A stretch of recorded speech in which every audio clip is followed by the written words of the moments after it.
Olá, bom dia, bom dia. Vamos para mais uma porção de leitura. Continuamos no capítulo 11. Pensa em capítulo longo, página 461, subtítulo A Essência do Teste. A essência do teste de cada homem nesse mundo é o adultério, e a essência do adultério acontece nos olhos. Assim, todo homem precisa devotar a sua alma para guardar os olhos, especialmente com orações. Apesar de toda a questão do desejo e do deleite da beleza da mulher ser uma imaginação total, a má inclinação investe muito a sua força nisso. E ela é bastante forte nesse ponto, e por isso é preciso a oração para poder ser salvo disso. Afinal de contas, até mesmo o boato é uma desgraça. E se não fosse Deus que tivesse decretado que é preciso cumprir alguns mandamentos, quem faria esse tipo de coisa? Ainda mais quando o homem só imagina, não existe desgraça maior do que essa. Essa é uma doença mental que faz a alma ficar louca, até que o homem se torna uma presa no sentido literal, e todos aqueles que não sabem se guardar e que se deixam animar com essas imagens estão completamente perdidos. Com todo respeito para o homem que cumpre todos os mandamentos e aprende toda a Torá, se ele não sabe superar o desafio dos olhos, ele não fez o essencial. E quando este homem subir, vão dizer a ele que ele não fez o que há de mais importante, e em particular para que possa provar algo da santidade, isso só acontece quando a pessoa quebra a imaginação do desejo. Portanto, todo mundo que se importa com sua vida e que quer ter algum gosto da oração e da Torá, deve pedir para ser salvado da mentira e da imaginação desse desejo. A regra que precisa ser lembrada é que os olhos são guardados somente por meio da oração. Sem oração é imaginação, mas com oração é uma ajuda dos céus. A pessoa deve rezar diariamente para que ela passe o dia seguinte limpo, sem nenhuma visão proibida. E a cada dia limpo que ela passa, ela deve agradecer por isso. E cada visão proibida da qual for salva e que ela evitar, ela deve agradecer. E sempre que ela errar, ela deve fazer uma avaliação da alma e se arrepender e ver como não cair naquilo de novo. Ela deve rezar pelos desafios que ela tem na rua, nas lojas, em todo lugar, onde ela tem um desafio preparado para si e para cada um desses casos ter uma reza pronta. É assim que ela deve rezar. Hoje eu vou até tal lugar, me ajude a entrar lá sem ver nada e sair de lá limpo, sem ver nada, entrar em paz e sair em paz. Os seus olhos. O rei Davi disse: Os meus olhos estão sempre em Deus. Apenas quando a pessoa tem o mérito de proteger os olhos nesse grau de elevação, com os olhos sempre em Deus, só então ela tem o mérito de uma fé completa na providência divina. Quando ela acredita que Deus está supervisionando a ela e está vendo a ela a todo segundo, e a quem um Deus quer mais do que tudo, aquele que é baixo, que se considera baixo, como diz o versículo, pois Deus é elevado e olha para baixo, o baixo de Deus vê bem, mas aquele que se considera superior aos seus próprios olhos, Deus vê mais longe e nem supervisiona direito. Deus só sabe que a pessoa está lá. Como está escrito, aquele que tem olhar altivo e coração soberbo não suportarei. Salmos 101, 5. E aquele que tem olhos sempre sempre sobre Deus, sobre ele, diz o versículo: Eu estarei sempre contigo. Deus está sempre com essa pessoa, como dissemos, pois a relação com Deus depende diretamente dos olhos, olhos abertos sem relação com Deus, olhos fechados, conexão com Deus. Para chegar na fé, na providência divina, a pessoa precisa proteger e guardar os olhos. E guardar os olhos significa fechá-los. A pessoa que fecha os olhos se desconecta deste mundo. Uma pessoa pode andar pelo mundo inteiro, viajar até uma, frequentar cerimônias de circuncisão, casamento, sem realmente saber onde está. Pois quando a pessoa fecha os olhos, ela já não pertence mais a esse mundo e ela não se encontra mais nesse mundo. Ela se encontra com Deus, com o trabalho a Ele, com a conexão a Ele, com os assuntos dele, mas basta ela abrir os olhos e já se conecta totalmente com este mundo. E saiba que estar conectado com este mundo significa ficar louco, pois neste mundo todos estão cheios de problemas mentais, preocupações, medos, inveja, ódio, desejo e muito mais. E todos os desejos mentais são problemas de fé na providência divina. Quando a pessoa tem um pensamento de fé, ela tem o paraíso nesse mundo. E quando ela tem um pensamento que não é de fé, ela fica cheia de sofrimento e de atordoamento. Todo pensamento, se for um pensamento não de fé, já é loucura. Por isso, todos estão cheios de loucuras e sofrimento, pois os sofrimentos mais difíceis que existem no mundo são sofrimentos que a pessoa tem por causa do pensamento. Todo mundo conhece e sabe o que é ter pensamentos que fazem sofrer e como esses sofrimentos são graves, os mais terríveis. Assim, nesse mundo, a pessoa tem apenas duas opções, ou fé ou loucura. Pelo mérito da superação de um desafio. A Torá nos conta sobre o rei Jehoiarrim, que na época do exílio da Babilônia era o último descendente da casa real de Davi. Ele não seguiu os passos de seus pais e despertou a ira do Santíssimo Bendito seja, até que Deus o amaldiçoou para que ele não tivesse descendentes, como profetizou o profeta Jeremias. Assim diz o Senhor: escrevei que este homem está privado de filhos, homem que não prosperará nos seus dias, porque nenhum da sua geração prosperará para se assentar no trono de Davi e reinar ainda em Judá. Jeremias 22:30. O significado disso é que não haveria uma continuação ao reinado de Davi, o que significa algo terrível para o povo de Israel.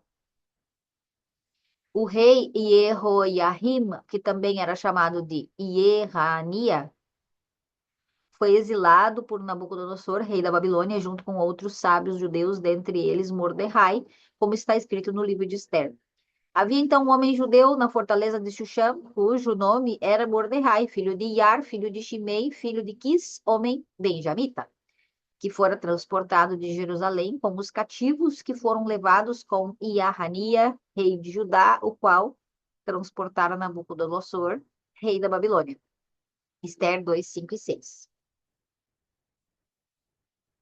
No Midrash está escrito que Nabucodonosor colocou Jehoiarrim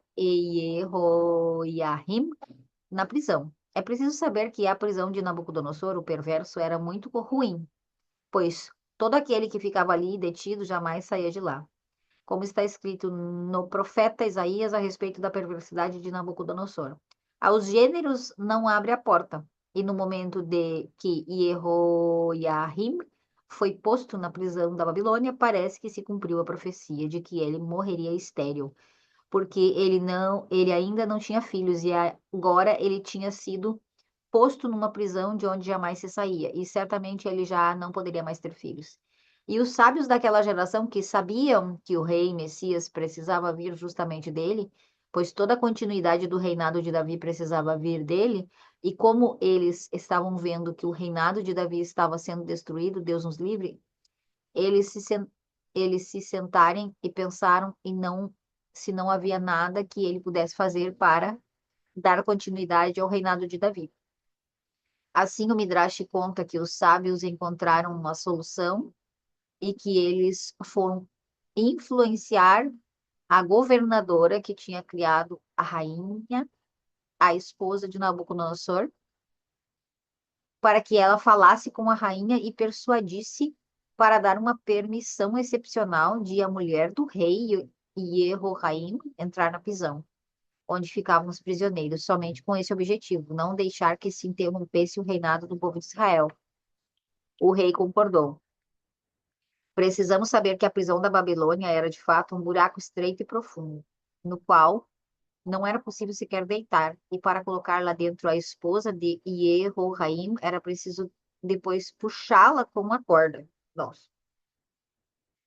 E eis que assim que a esposa de Jehoiarrim foi baixada até o buraco, ela de repente sentiu que tinha ficado impura e imediatamente disse ao marido: Fiquei impura.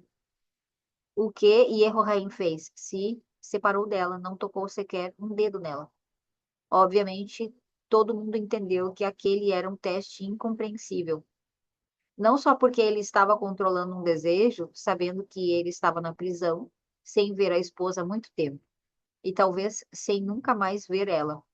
Mesmo pela lógica, Yehoraim poderia errar e achar que ela poderia transgredir a proibição de Nidá para garantir que, de qualquer modo, a continuidade do reinado, pois, afinal de contas, ele não tinha nenhuma esperança de sair de lá novamente. E quem sabe se deixariam que ela entrasse novamente no buraco depois de ficar pura. Já era um milagre terem deixado ela entrar na prisão, mas mesmo assim ele se conteve e não tocou na esposa. O que aconteceu nos céus nesse momento, que ele superou o desafio e não tocou na esposa? Está escrito no Midrash que aquele momento que Deus viu que Yehoraim, que até então tinha sido culpado de todos os pecados inúmeros, se arrependeu de maneira completa, que passou pelo grande teste e conquistou a sua inclinação. Imediatamente todos os seus pecados e iniquidades foram perdoados. E Deus pediu que a corte celestial o isentasse de seus juramentos, quando ele o amaldiçoara e dissera que ele não teria mais filhos. Então aconteceu que deixaram a esposa dele entrar novamente, depois de ter ficado pura, e deles nasceu um filho que eles chamaram de Shealtiel, porque Deus pediu no tribunal celestial para que seu juramento fosse removido. Recitação do Kadish no Jardim do Éden. O neto de Shealtiel, que nasceu em santidade, com tamanha subjugação do instinto, Zerubabel, foi um grande justo e também o líder da diáspora. E todos os filhos dele foram líderes da diáspora. E é assim que continuou o reinado de Davi. E tudo pelo mérito de Yehoraim, que passou pelo desafio. Que interessante essa história, eu não sabia, não fazia a menor ideia de que tinha sido assim a continuidade. Cara, que fantástico. Não está escrito na Bíblia isso aqui, não. Tá no Midrash? Muito bom mesmo. No Midrash também está contado que o Santíssimo Bendito seja se senta no jardim do Éden e explica a Torá a todos os justos que sentam diante dele. E que quando Deus termina a sua explicação, Zerubabel se levanta e diz: Itkadal veitkada shemerabá. E a sua voz vai de um extremo ao outro do mundo. E que todas as criaturas do mundo respondem Amém, inclusive os líderes de Israel e os justos das nações. Todos respondem Amém. No inferno, do inferno, um grande barulho se faz no mundo. Como Yehoraim teve mérito de que um justo desse tipo tenha saído dele? Pelo mérito de ter subjugado seu instinto. Precisamos prestar muita atenção na profunda mensagem que tem neste ato. Afinal de contas, trata-se de um homem que havia pecado, transgredido, irritado a Deus a tal ponto que Deus o amaldiçoara para que ele não tivesse filhos e jurara que assim aconteceria. E, sendo assim, mesmo quando a esposa dele foi posta no buraco, se ela tivesse pura e não tivesse esse desafio, e se ele tivesse encontrado com ela, eles ainda não teriam filhos, pois havia um juramento de que isso não aconteceria. Meu Deus! Mas Deus lhe deu um grande desafio, para que se ele pudesse passar pelo desafio, tivesse o mérito de anular por conta própria a maldição, e ele passou no desafio. Todo mundo deve aprender algo, despertar e se fortalecer a partir da história do rei Jehoiarrim, se separando sempre da sua mulher nos momentos em que deve ocorrer a separação, e com isso a pessoa conseguirá filhos justos. Pelo mérito de superar um desafio, parte 2. A Guemará nos conta sobre o neto do Rabi Shimon Bar Yochai, o filho do Rabi Elazar, que desceu na espiritualidade muito baixo, até chegar a graves pecados, em especial o pecado do adultério. Certa vez o Rabi Yehudá Hanassi chegou na cidade da qual antigamente morava o Rabi Elazar, filho do Rabi Shimon Bar Yochai, e ele perguntou para os habitantes da cidade se Elazar tinha deixado filhos. Os habitantes da cidade disseram que sim, ele tinha deixado um filho que se chamava Yossi, e contaram tudo o que havia feito. O Rabi Yehudá Hanassi foi até ele e falou com ele até o aproximar. E o levou com ele até uma outra cidade, e garantiu para ele que ele seria chamado de Rav, e o entregou nas mãos de um grande justo, o Rabi Shimon ben Nehunia, para que ele ensinasse a Torá. Obviamente, a má inclinação não largou dele tão rápido, e ainda queimava nele o fogo do desejo com o qual estava tão acostumado. Cada vez que ele sentia que estava para enlouquecer, Ele relatava isso para o Rabi Shimon ben Nehunia, dizendo que queria voltar para a cidade dele. Até que um dia o mestre dele disse: Por que você quer tanto voltar para a sua cidade? Faça uma análise simples, afinal de contas, aqui nós o transformamos em um erudito e estendemos sobre você uma capa dourada e todos te chamam de Rav. E você quer voltar para a sua cidade? Ou seja, aparentemente ele tinha muito o que perder: sabedoria, um bom salário, horas. Então, Rabi Yossi, filho do Rabi Elazar, pulou e jurou que nunca mais pensaria no pecado do adultério. E, de fato, daquele dia em diante, ele só cresceu na Torá até que se tornou grande, tão grande que quiseram enterrá-lo, justo com o pai dele, Rabi Lazar, e com o avô dele, Rabi Shimon Bar Yochai. Quando vieram enterrá-lo, uma cobra ficou na boca da caverna e não deixou que ninguém entrasse. Todos pensaram que talvez aquilo era por causa do passado do menino, que não tinha feito um arrependimento completo. Então uma voz celestial surgiu e disse que ele era justo como o pai, o Rabi Lazar, mas que não havia nenhuma pessoa no mundo com o mérito de ser enterrado com o Rabi Shimon Bar Yochai. Até mesmo o Rabi Lazar não tinha o mérito de ser enterrado com o Rabi Shimon. Isso só tinha acontecido porque ele tinha passado pelo sofrimento na caverna. Se o Rabi Lazar não tivesse passado pela caverna, ele também não poderia ser enterrado com o Rabi Shimon Bar Yochai. Como ele mereceu tal grandeza? Por ele ter se fortalecido sobre seu desejo. Uma pessoa precisa saber que para que se abra uma luz do arrependimento, da fé, da Torá, da oração, isso só acontece quando a pessoa se fortalece sobre a sua má inclinação. Então a pessoa deve decidir: eu não quero esse desejo, eu não quero esse prazer e acabou. E ela deve rezar para Deus, pedir para que Deus tenha misericórdia dela. Então ela terá méritos. E assim é com as filhas de Israel, que devem caminhar com modéstia. Uma judia que não caminha com modéstia precisa construir para si um novo inferno, pois ela está fazendo os outros pecarem. Todo mundo que faz os outros pecar, que Deus possa protegê-los dos castigos que ele precisa sofrer. Assim, ela também precisa decidir que, mesmo até agora, a má inclinação tenha sido mais forte do que ela, de agora em diante, ela se fortalecerá e caminhará com modéstia. Afinal de contas, todo mundo tem desafios diários na vida, no trabalho, local de estudo, etc. Quando a pessoa tem o mérito de se fortalecer sobre a sua má inclinação e sobre o seu desejo, e ela ouve a sua inclinação e passa pelo desafio que está sendo enviado para ela, ela pode saber que, ao passar pelo desafio, Deus anulará as maldições que existem sobre ela.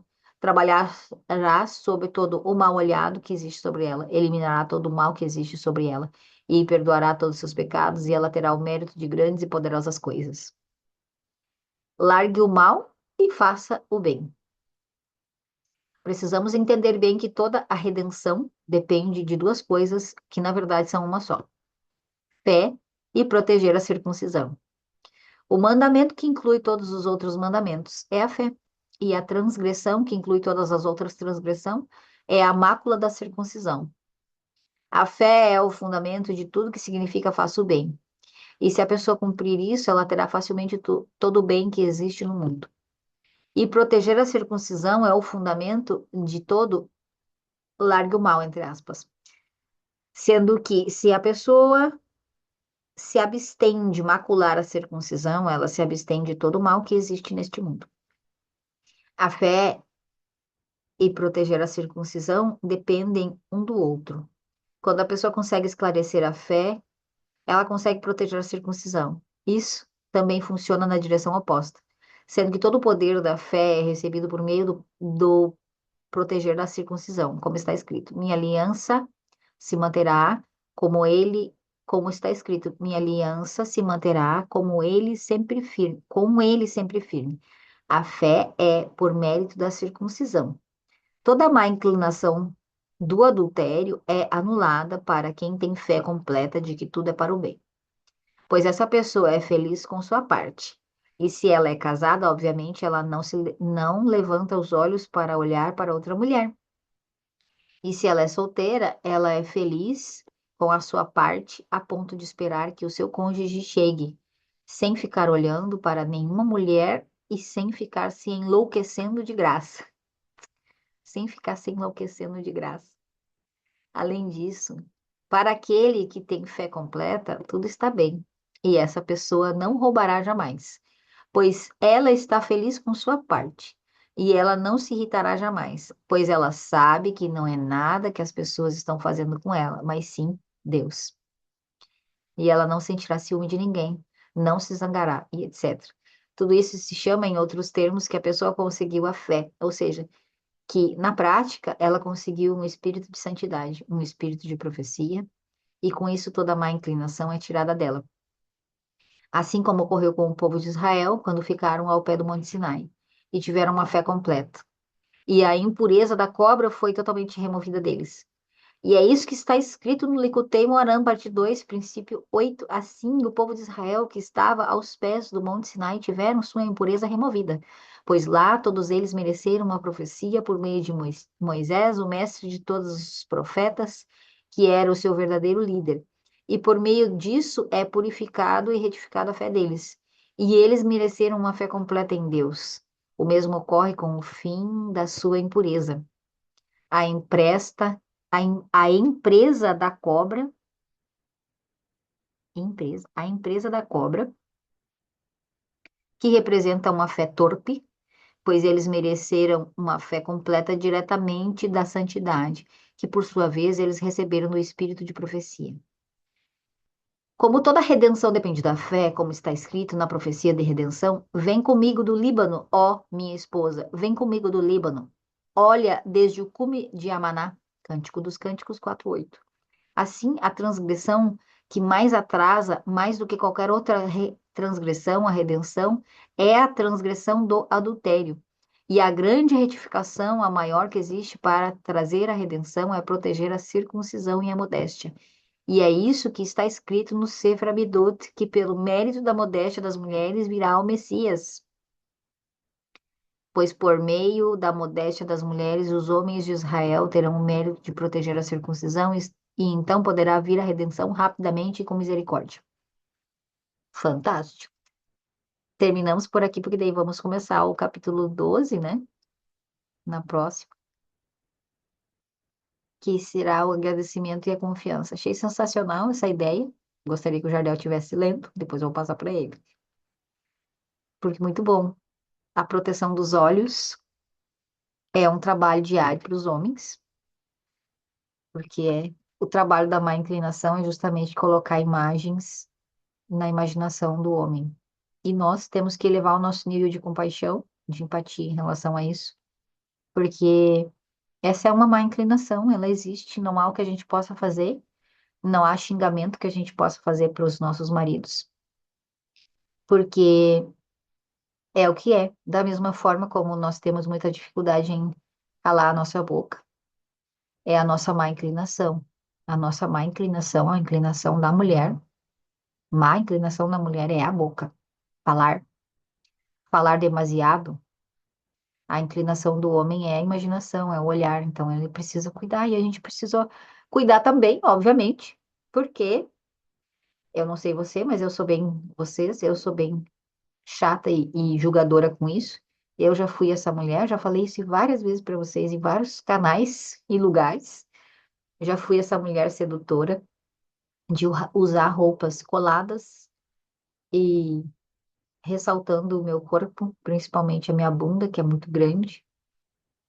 Então, aquilo sempre chamou atenção desde muito cedo. Fui influenciada muito pela minha mãe, que até hoje fala sobre a minha bunda. Então, para mim, aquilo era bonito. E eu passei parte da minha adolescência e juventude nessa exposição.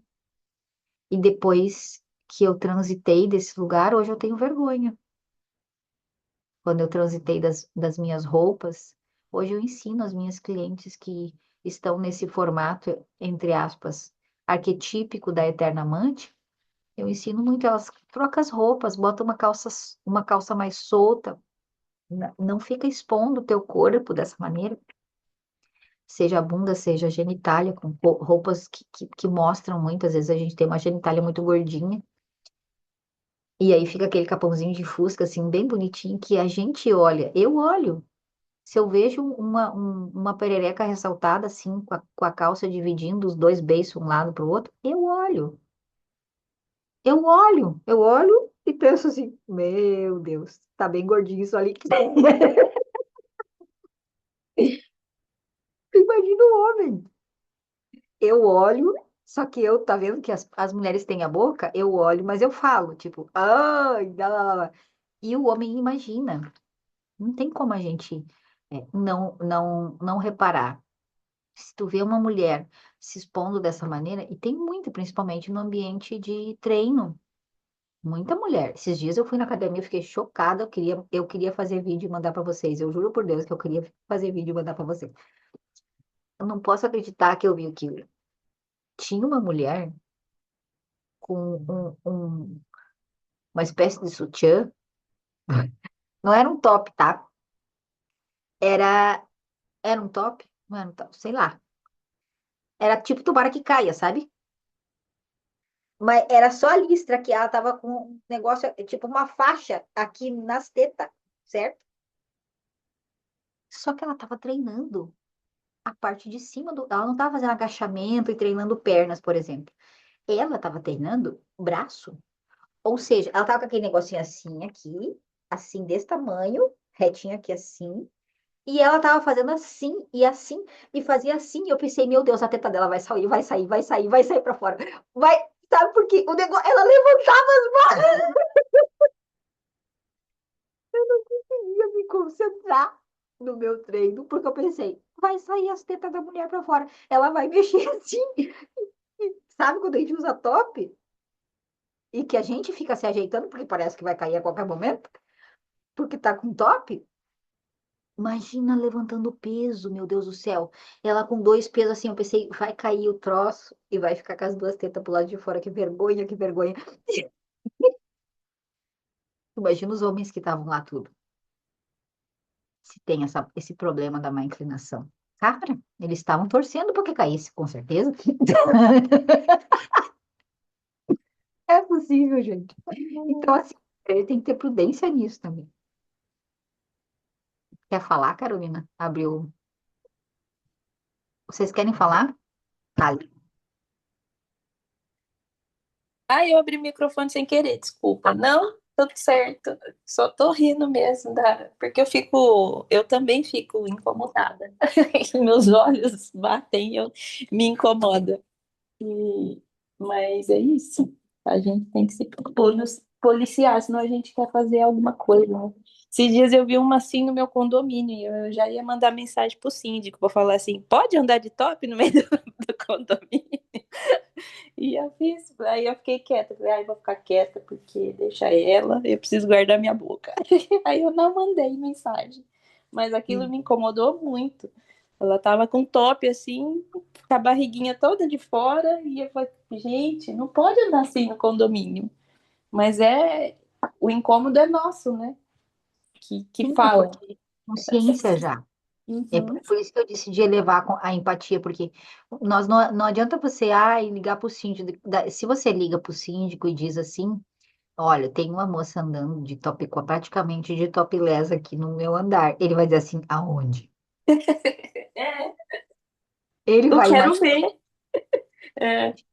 E aí o problema é, e a gente leu aqui no livro, é a imaginação do homem. Porque a má Uhum. inclinação dele trabalha para isso, para criar imagens na cabeça dele. Cara, isso aí é muito demais. Entender sobre isso. Então, Cristo já falava, se você pensar, já eras, você adulterou.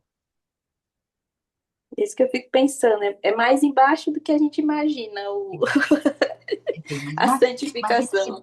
Cristo disse, se você pensar, já era, você já traiu. Então, nesse sentido, quantas vezes a gente já traiu? Inúmeras. Nós, imagina os homens. Mas sim, Quantas vezes eu já traí? Eu não tenho nenhuma vergonha de dizer que eu já traí inúmeras vezes. Quantas vezes a gente olha para um homem, vê um homem bonito, vê um tênis ressaltando na roupa? Inúmeras, cara, inúmeras vezes. Não é nem uma imaginação de sexo, é simplesmente chamou atenção.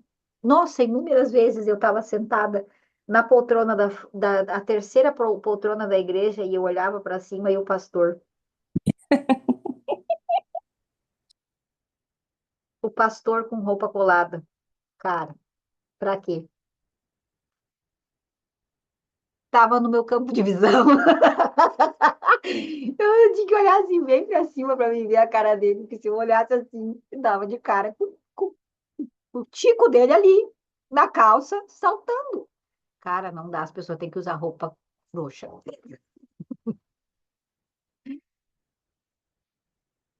Não era das imagens, né? Se a gente for parar para pensar na facilidade das imagens, sim, isso aí é pior de tudo, porque se tu acessa ali e o algoritmo entende que algum detalhe entra nesse lugar, meu, tá ferrado. Ferrado, ferradíssimo.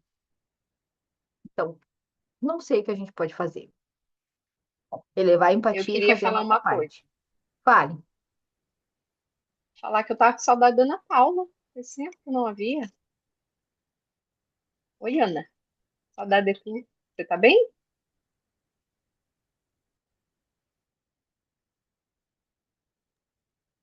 Tá no hospital, Ana? Tá com a tia. Ah, vamos, vamos rezar por ela hoje. Então, bora. Vamos rezar e vamos parar de fofocar aquele véia no canto. Muito boa essa leitura. Vamos iniciar na semana que vem já uma outra etapa. Estamos quase no fim. E aí a gente vai ler o Jardim da Prosperidade, que eu acho que vai ser muito legal esse próximo. Tá bom, gente? Beijo. Boa um finalzinho de semana para todas. Assim que eu sair daqui, já vou ver se subiu o vídeo do Jardel e eu já coloco lá à disposição para vocês também. Até. Beijinho.